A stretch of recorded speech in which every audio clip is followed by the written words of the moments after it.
Pen drive ಕೇಸ್ನಲ್ಲಿ ಪೊಲೀಸರಿಂದ ಇಬ್ಬಗೆ ನೀತಿನ Prajwal video viral ಮಾಡಿದವರ ಬಂಧನವೇ ಆಗಿಲ್ಲ. ಈಗ ವೈರಲ್ ಮಾಡಿದ ಆರೋಪಿಗಳಿಗೆ ಬಂಧನದ ಭೀತಿ ಶುರುವಾಗಿದೆ.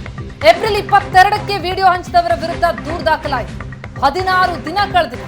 ಆದರೂ ವಿಡಿಯೋ ವೈರಲ್ ಮಾಡಿದವರಿಗೆ ನೋಟಿಸ್ ಇಲ್ಲ, ಬಂಧನವೂ ಇಲ್ಲ. ಎಸ್ಐಟಿಗೆ ಪ್ರಕರಣವನ್ನ ವರ್ಗಾಯಿಸಿದ ಹಾಸನ ಪೊಲೀಸರು. ಆದರೆ ಏನು ಆಕ್ಷನ್ ಆಗಿದೆ? ಕಾರ್ತಿಕ್, ನವೀನ್, ಚೇತನ್, ಪುಟ್ಟರಾಜ್ ಬಂಧನ ಇಲ್ಲ.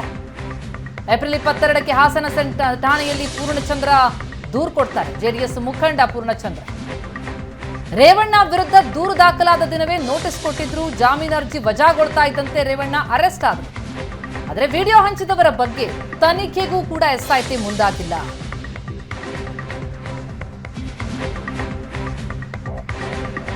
ಈ ಬಗ್ಗೆ ಡೀಟೇಲ್ಸ್ ಕೊಡ್ತಾರೆ ನಮ್ಮ ಪ್ರತಿನಿಧಿ ಹರೀಶ್. ಈಗ ಸಂಪರ್ಕದಲ್ಲಿದ್ದಾರೆ.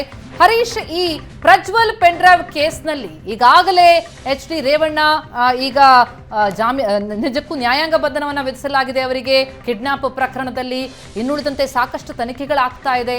ಆದರೆ ಈ ಮಧ್ಯೆ ಈ ವಿಡಿಯೋವನ್ನ ವೈರಲ್ ಮಾಡಿದಂತಹ ವ್ಯಕ್ತಿಗಳೇನಿದ್ದಾರೆ ಅವರ ವಿರುದ್ಧ ಯಾವುದೇ ಒಂದು ರೀತಿಯಲ್ಲೂ ಕೂಡ ಆಕ್ಷನ್ ಆಗ್ತಾ ಇಲ್ಲ. ಯಾಕೆ? ಇದು ನಿಜಕ್ಕೂ ಬಹಳ ಅನುಮಾನವನ್ನ ಮೂಡಿಸ್ತಾ ಇದೆ. ಜೊತೆಗೆ ಈ ಪ್ರಕರಣವನ್ನ ಈಗ SITಗೆ ವರ್ಗಾಯಿಸಲಾಗಿದೆ ಅಲ್ವಾ ಹಾಸನ ಪೊಲೀಸರಿಂದ? ಪ್ರತಿಮಾ, ಸಂಸದ ಪ್ರಜ್ವಲ್ ರೇವಣ್ಣ ವಿರುದ್ಧದ ಅಶ್ಲೀಲ ವಿಡಿಯೋ ವೈರಲ್ ಪ್ರಕರಣಕ್ಕೆ ಸಂಬಂಧಪಟ್ಟಂತೆ SIT ತನಿಖೆಯನ್ನು ನಡೆಸ್ತಾ ಇದೆ. ಕಿಡ್ನಾಪ್ ಪ್ರಕರಣಕ್ಕೆ ಸಂಬಂಧಪಟ್ಟ HD ರೇವಣ್ಣನವರನ್ನ ಬಂಧನ ಮಾಡಲಾಗಿದೆ. ಅವರಿಗೆ ಜೈಲಿಗೂ ಸಹ ಕಳಿಸಲಾಗಿದೆ. ಆದರೆ ಹಾಸನದಲ್ಲಿ ವಿಡಿಯೋ ವೈರಲ್ ಮಾಡಿದವರ ವಿರುದ್ಧ 5 ಜನರ ವಿರುದ್ಧ ಆರೋಪವನ್ನು ಮಾಡಿ ಪೂರ್ಣಚಂದ್ರ ಎಂಬುವ ವಕೀಲರು ದೂರನ್ನು ನೀಡಿದರು. 23ನೇ ತಾರೀಕು ದೂರನ್ನು ನೀಡಲಾಗಿದೆ. ಈಗ 4 ನಿರೀಕ್ಷಣಾ ಜಾಮೀನಿಗೆ ಅರ್ಜಿ ಸಲ್ಲಿಸಿದ್ರು. ಹಾಸನದ 3ನೇ ಅಧಿಕ ಸತ್ರ ನ್ಯಾಯಾಲಯ ಜಾಮೀನು ಅರ್ಜಿಯನ್ನು ವಜಾ ಮಾಡಿದೆ. ನಿರೀಕ್ಷಣಾ ಜಾಮೀನು ವಜಾ ಆಗಿದೆ.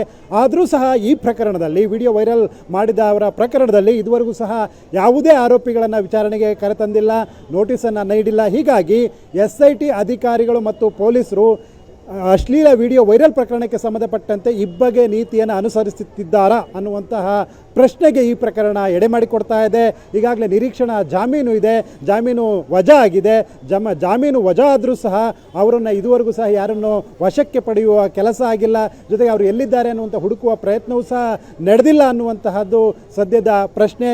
ಹೀಗಾಗಿ ಅಶ್ಲೀಲ ವಿಡಿಯೋ ವೈರಲ್ ಪ್ರಕರಣಕ್ಕೆ ಸಂಬಂಧಪಟ್ಟಂತೆ 2 ಬಗೆಯ ನೀತಿಯನ್ನು, ಅಂದರೆ ರೇವಣ್ಣನ ವಿರುದ್ಧ ಈಗಾಗಲೇ ಕ್ರಮವನ್ನು ವಹಿಸಲಾಗಿದೆ. ಕಿಡ್ನಾಪ್ ಪ್ರಕರಣಕ್ಕೆ ಸಂಬಂಧಪಟ್ಟಂತೆ SIT ತನ್ನ ವಶದಲ್ಲಿಟ್ಕೊಂಡಿತ್ತು. ಈಗ ನ್ಯಾಯಾಂಗ ಬಂಧನದಲ್ಲಿದ್ದಾರೆ. ಆದರೆ ವೈರಲ್ ಪ್ರಕರಣದ 5 ಆರೋಪಿಗಳ ವಿರುದ್ಧ ಯಾವುದೇ ರೀತಿಯ ಕ್ರಮ ಇಲ್ಲ ಅನ್ನುವಂತಹದ್ದು ಸಾಕಷ್ಟು ಚರ್ಚೆಗೆ ಗ್ರಾಸ ಆಗಿದೆ. ಪ್ರತಿಮಾ, ಥ್ಯಾಂಕ್ ಯು ಹರೀಶ್ ತಮ್ಮೆಲ್ಲ ಮಾಹಿತಿಗೆ.